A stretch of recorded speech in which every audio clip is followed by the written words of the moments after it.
You were gonna ask me. You're like, do you what? All right, we're already started. We're already recording. I love it. I love that's like really good. That's a really if that's not a setup to fail, I don't know what is. I call that sabotage. All right, so welcome to our fourth episode of Comic Couch. I think it's a fourth. Yeah, you get one of these every 7 months when we feel like doing it.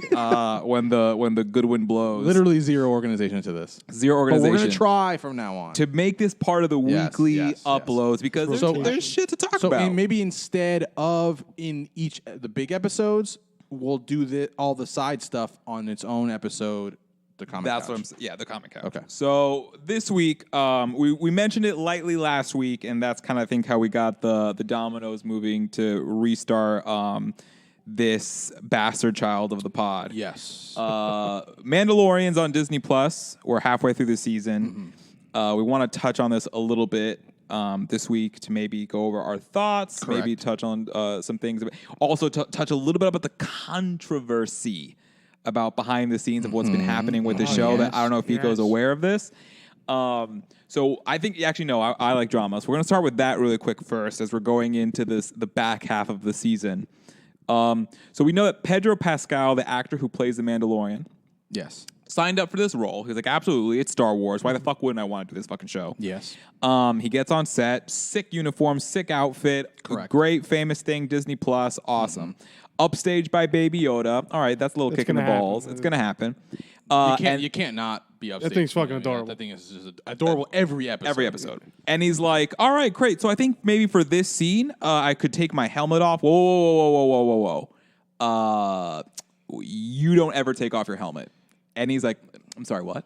Yeah. So the big drama here is that he has been pushing, especially during the second season, to let him remove his helmet in scenes because he's an actor. He wants screen time, and that's kind of you make your money that way. Correct. Yeah, and that you want that Star Wars exposure. Exactly. Yes. And they've very much pushed back on it and been like, absolutely not. You have to leave the helmet on. And if rumor is correct, it got to a point where even during scenes, he would just randomly take it off, like kind of saying "fuck you" to the director. You can't do that. And you can't do that. Takes just like So just like just improving, just like the guy taking off his helmet. I just felt like that's something what my character would do right there. I was kind of going with the energy. Right. Well, how else am I supposed to drink this soup? Right. Even though I think it was more dramatic. I think it got into like actual heated fights. Jesus Christ. We're now. Was that episode 4 or 5 that we saw? That was 4, right? Last Friday's episode was 4. Yes. 4? So the rumor was that he was only going to be in half the season, and then he was not going to be in the second half.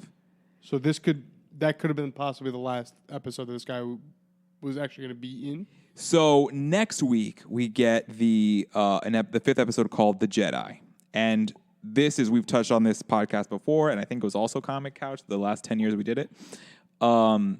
Ahsoka Tano is going to make her live-action debut, played by Rosario Dawson. And so Ahsoka Tano is a big character on that cartoon show that you were making me watch. From Clone Wars and Rebels. So she's very much... Clone Wars and Rebels are in the same storyline as the 9 major movies. Yes. So it exists within that within that same thing, right? Yes. So and let me just see if I can get this right. It takes place in between episode 3 and 4. But which one are you talking about? Either show takes place at a different place. Oh, there's 2 different shows. Right. Clone Wars. Ahsoka Tano is in the one before 3 and the one in between 3 and 4. She's more prominently in the one between 2 and 3, so you fail. Oh, got it. In Clone Wars. Like she's really heavy in Clone Wars. Fico, if you haven't seen the last season of Clone Wars that premiered this year, highly recommend you watch that. You don't have to watch the whole season, but do watch the last 4 episodes. Okay. It's really good. Okay. And it gives you it's been so long since I've seen him, but I do remember. So you see Vader, right? At the very end of that. You see Vader, and then you get a lot of Darth Maul. Oh. And it's like it's part of the storyline, so it meshes well with what's happening in the movies. Okay.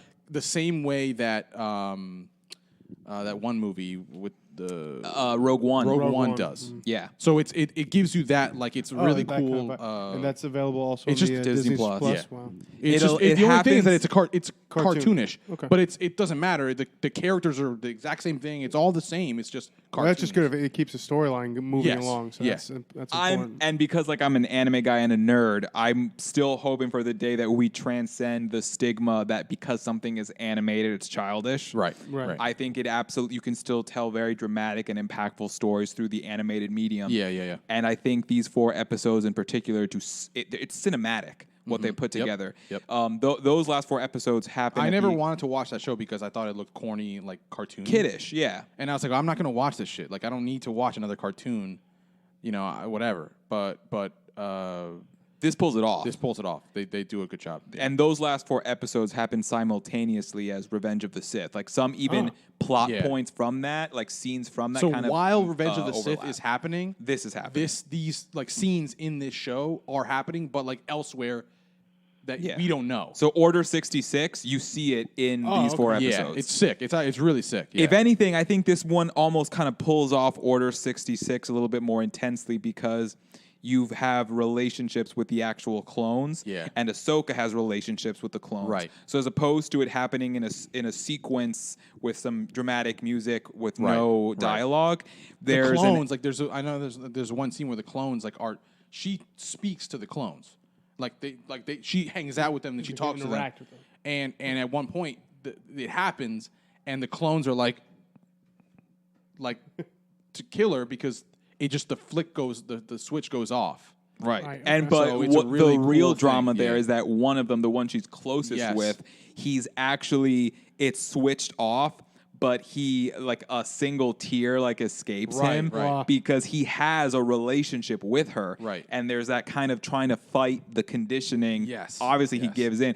It's spectacular. It's It's really, really well done. so Ahsoka, because of the animated show and what episodes she is in Rebels, she's been elevated to kind of this like iconography in the Star Wars mythos. Right. And I think People that are Star Wars fans know her as well as they know Other characters. other characters. Luke Skywalker type guys. Wow. Like yeah.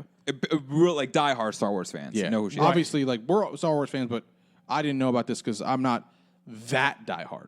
Like where I knew these characters from this cartoon show. Yeah, there's people like that I've met that have like these vast knowledges of like yeah, everything. And right. I'm a fan. I appreciate it. I can't. Yeah, I can't say that I'm like. Right. I don't know An the aficionado. books. I know there's books or comics of it. But that's the beauty. But that's why this is such I think, an anticipated moment is that it's taking something that's been more beeline in Star Wars, and now we're bringing it to the mainstream yeah. by casting a very well recognized actress in the role, Right. bringing it to live action, and bringing this- it to and a show this- that's become so prominent. This to me, Mandalorian to me, I think, to be honest, at even now at this point, with only 4 episodes into the second season, to me, it's more impactful for me in the Star Wars world than the 3 new movies were. And I'll tell you why. Okay. The 3 new movies were great in terms of like you got to see the Star Wars universe again. Sure. And you got to kind of close out the storyline of like the Skywalkers and shit. Yeah.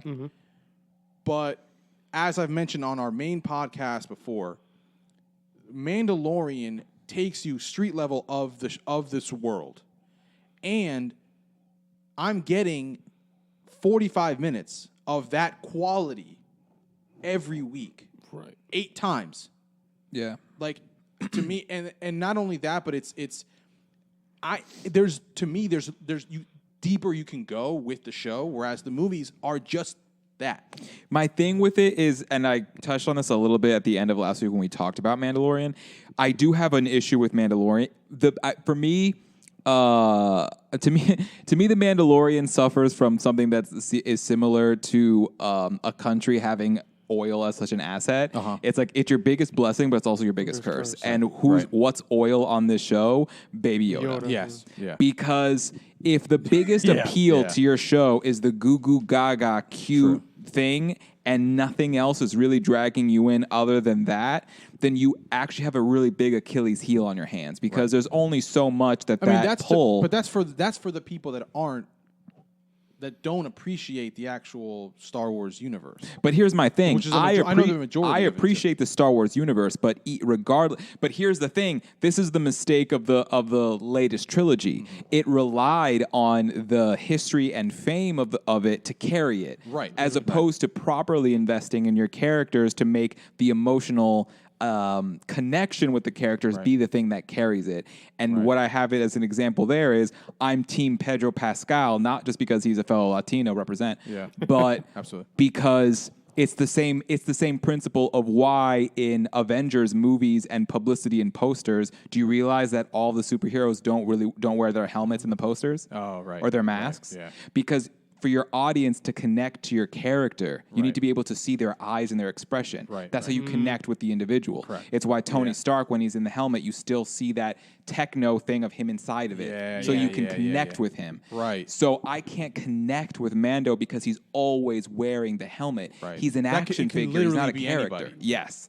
So you've created an action figure, not a character. Yes. There you go. Yeah, that's true. I agree. And season 1 invested a little bit in his backstory, but did you see that this season they haven't touched his backstory at all? Yeah. So where's my emotional anchor in this story? And if the show is The Mandalorian, we're talking about it. The show is him, and he's going to be in it for the long haul. Unless they're going to do a little flip and switch on us and say, oh no, the Mandalorian is just how you say Mandalorians plural. Like as in it's about the Mandalorian people and that pursuit of reclaiming their home planet. It could be. It could probably go that Like, way. look, next week is supposed to be, at least as we can see, him meeting Ahsoka. By the way, it's going to be the longest episode of Mandalorian yet. Oh, okay. What, an hour? Pretty much pushing an hour. Meeting her because he wants to give Baby Yoda to Ahsoka. Oh, okay. Or is it going to be an episode completely about Ahsoka, and then what remains of the season is all Rosario Dawson? Oh, yikes. But here's the thing: as a fan of that character, I'm not mad at it. No, I wouldn't mean, be I mad get at that, that. yeah. That's fine. Because there's a big question for big fans. Star Wars Rebels. I like Mando though. I think he's a fine character. Mando. But what's his? I do agree that I wish that we could see his face more, like see the character especially itself. because like this, I think it was episode 3. You have those other bounty hunters come over, and they just literally the first thing they just take their helmets off. Yes. And it's like, well, shit, man. Which you can, I think, if you listen really carefully and crank up the volume, you can hear Pedro Pascal going, "Son of a bitch! I'm gonna fucking call my fucking agent." Yeah. But yeah, that has I a feel sting. like that. I feel like that was kind of mean. Yeah, I was gonna say, I wouldn't be surprised if that was added in on purpose. I would be surprised if like Spiteful. on set they're like the actress who plays Bo-Katan goes hey wait you wrote in that we need to take our helmets off, that wasn't in the original script. No, do it. Let's see how it looks. Do it. Like I can see that be what happened on set. By the way, Bo-Katan from that episode is from the animated show. series. Yeah, I've seen her too, the red haired chick. So if you watch the last 4 episodes that we just told you That'll tie about, that you'll see her. You'll see her, yeah. Nice. So I don't know if you'll see. I don't think Sasha Banks will Banks, be in it. but Let's go. Jesus Christ. So yeah, excited for this week. I'm excited to touch next week on this upcoming episode because I've seen somehow no leaked images of Rosario Dawson as Ahsoka. Fans are hoping for answers because Star Wars Rebels ends on a very specific point in her story, and we know that this takes place 5 years after that point. Okay. So what's happened in those 5 years? I'm hoping that we get answers to that. True. So next week we'll touch on that. But yeah, great. I think the episodes individually are cinematic achievements. Yes. They're beautifully done. The past 2 episodes Have been beautiful. Have been incredible. They're Like, Star Wars action that you always want to see in theaters. The last episode I was watching here with and I think you saw me, Gavin. The scene where he is being chased by the fighters, That's and classic. he shoots the Spectacular. thing up, the ship up, and then turns off the thrusters, and then it drops back down. You see it hover for a second. It's just like this is a fucking TV show, but this is movie. Absolutely Quality. And that's Jon Favreau. He I directed know. that And episode. So baby. that's The Jon Favreau. Favreau. Very He has that touch. just super well done. Yeah, so I think all of them are, but it's missing. It's missing its connecting thread, and it's missing its anchor. Do we see more Yodas by the end of the season? No. I don't think we'll see more Yoda. Because I thought the point of this season is to get him to his home. Like the point of him... But what they've interpreted as home to this point is getting him back to the quote-unquote his people, and his people are the Jedi because he's entombed to the Force. Right. That's why he's trying to get him to Ahsoka. Oh, and Ahsoka is in herself a Jedi. Well, not really a Jedi because she quit. She quit the Jedi. You're right. You're right. Pedigree, but she knows she has the white lightsabers. Oh, she yeah, has you're her own. Right. Okay. We'll see. It's a very. I think if you're a Star Wars heavy fan, Friday is a big day because.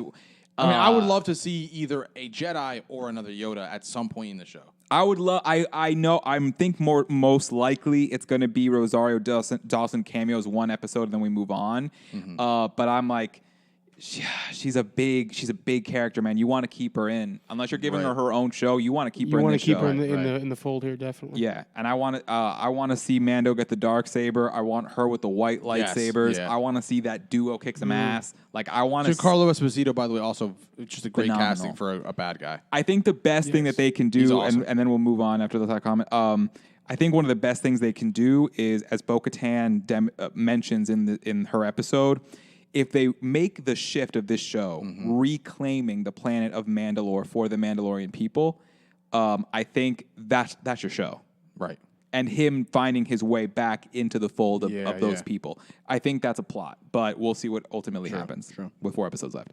The next thing I wanted to touch on is saw in the Twitterverse.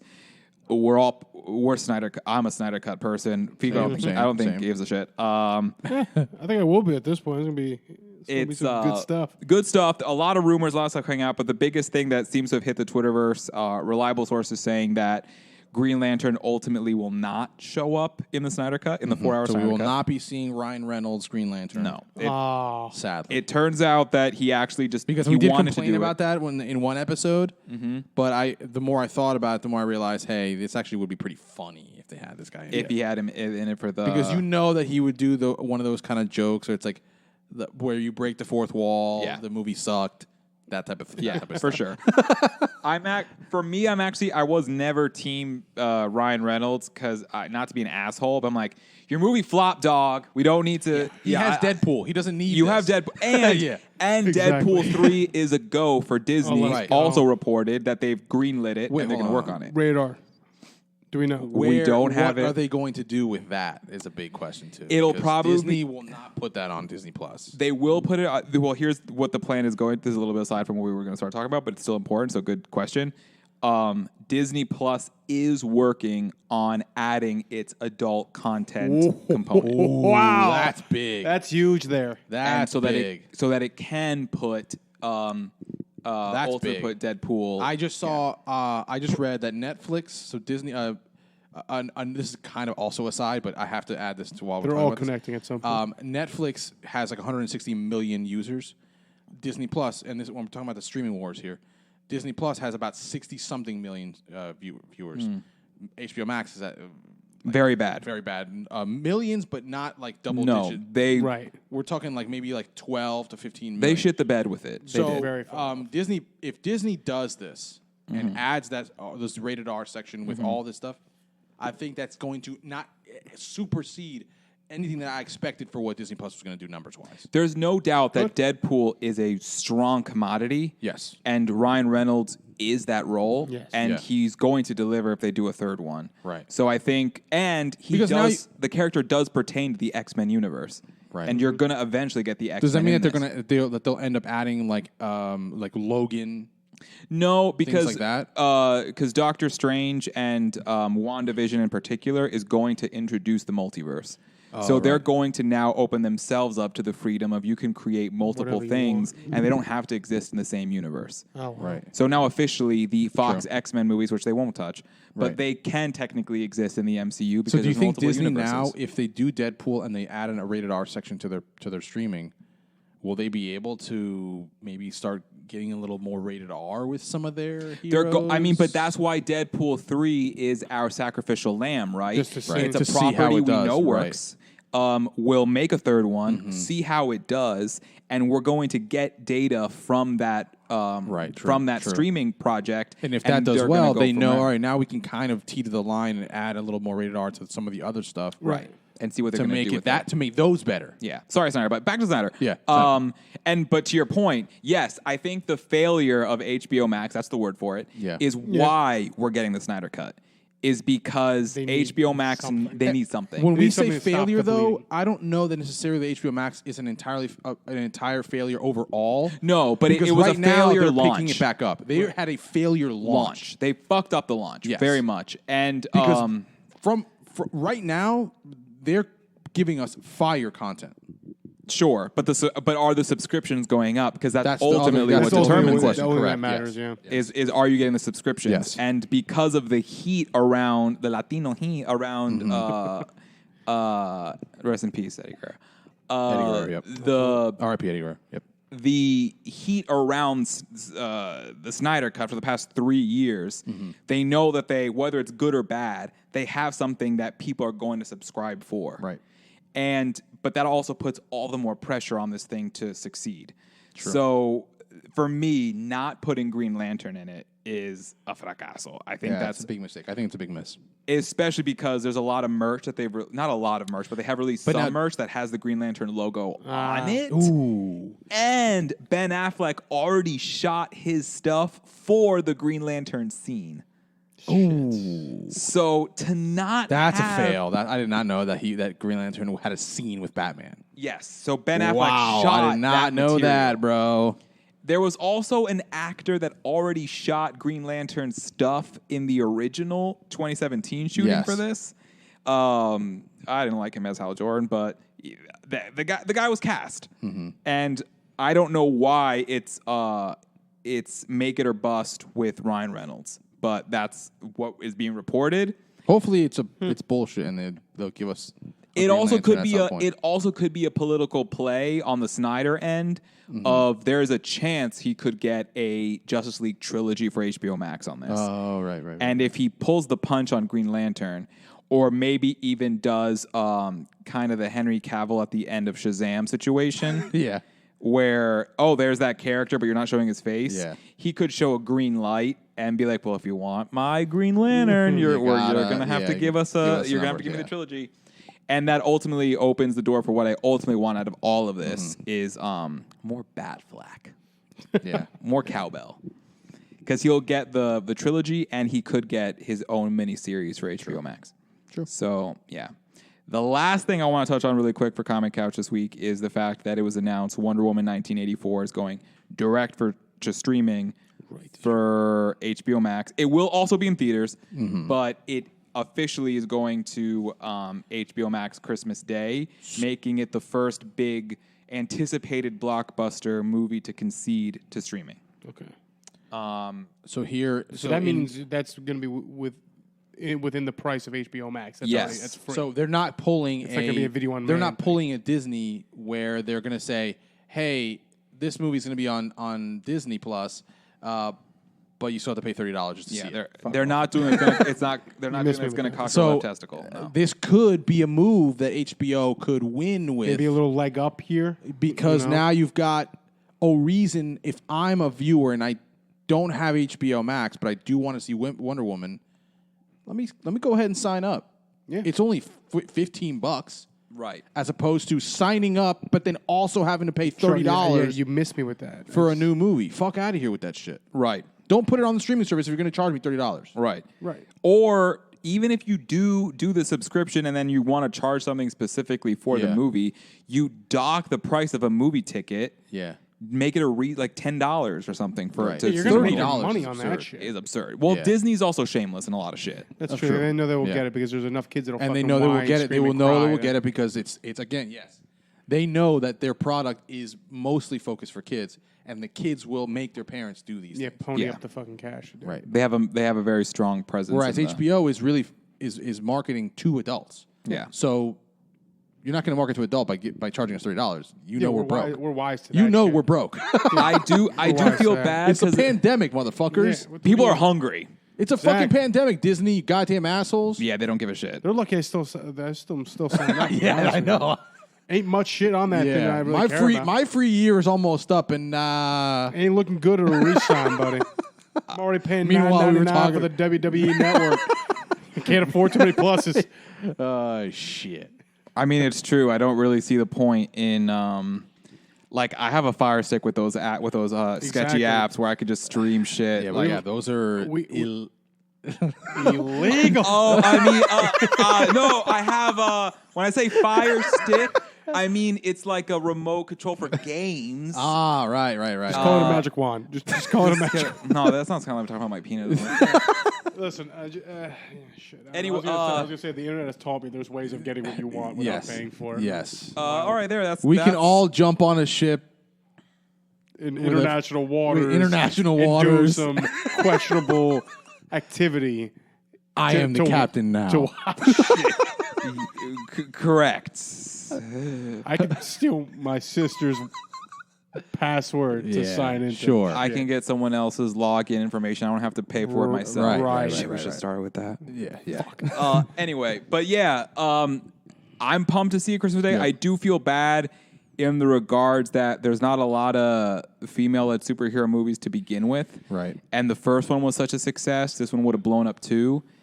Disney's definitely trying to not pull the trigger to do the same thing with Black Widow. True. But I think if if WB does it with Wonder Woman, they might have to just take the L with Black Widow and do that. Right. I think that Wonder Woman's success make or breaks whether or not they're going to continue to do that. Right. Like release the movies early, put them on streaming, don't charge. Let's see how Although it goes. they're going to wait simply because WandaVision comes out in January. So for that reason, there's their monthly content for their MCU stuff. Right. And Black Widow already, I think, is now next June.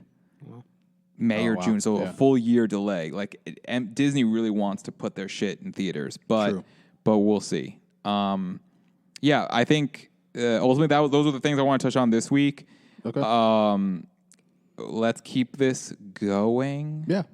And then we'll do the very specific nerdy shit. Touch on some news topics, touch on some stuff like that. Yeah. Next week, we'll touch on the Ahsoka episode after we see it. Yep. And go from there. Very excited. Last question that I have is actually for Angelo. Is Undertaker retired officially? All right. Well, That's it. In the professional wrestling world, you never. This is you the never say 10th never. time he's retired. You never say never. This is the 10th, the 10th time that I've seen It really is one last ride. Bro, it really is fucking crazy because they do the same thing. Mm-hmm. They've been doing the same thing since his 20th anniversary. Yes. Of like him like showing up. Yeah. And last night, all they did different was they brought a lot of old people to stand in the ring while he did his walk. Right. And then when the lights came on, no one was in it, and he was just basically like, I can let my character rest in peace. Whatever. I was literally expecting something to happen to prolong his stay. Right. But he's been pretty vocal. He went on Stone Cold Steve Austin's podcast, and he said that he's very much at ease with where he is now, and that's something that he couldn't say a couple years ago. Right. When we saw him live retire at WrestleMania. And he admitted that when we saw him at WrestleMania against Roman Reigns, he had no business of being out there. He was not in proper shape or anything like that. So him being able to go out the way he did, wanted to, was he rather for it to have been in the ring, but they did that whole. And they did like a filmed match in a graveyard with AJ Styles. Gotcha. It was a good send off, and I think they capitalized the hell out of. He did the cameras following him for a year thing. They marketed that as a one last ride on the network. Okay. Yeah, because they hadn't done that. Yeah, for any other and he even said he was in character. Yeah, for literally 25 years, he was just in character. So now he said I'm able to open up more, and I'm able to be Mark Calloway. I don't need to be the Undertaker so much anymore. Gotcha. So I think, for the most part, you might see him make an appearance once in a while. You might hear the gong, whatever. But as for him actually performing, I think it's safe to say that. That's a wrap. Good. So rest in peace. All right, well, peace out, y'all. Peace out.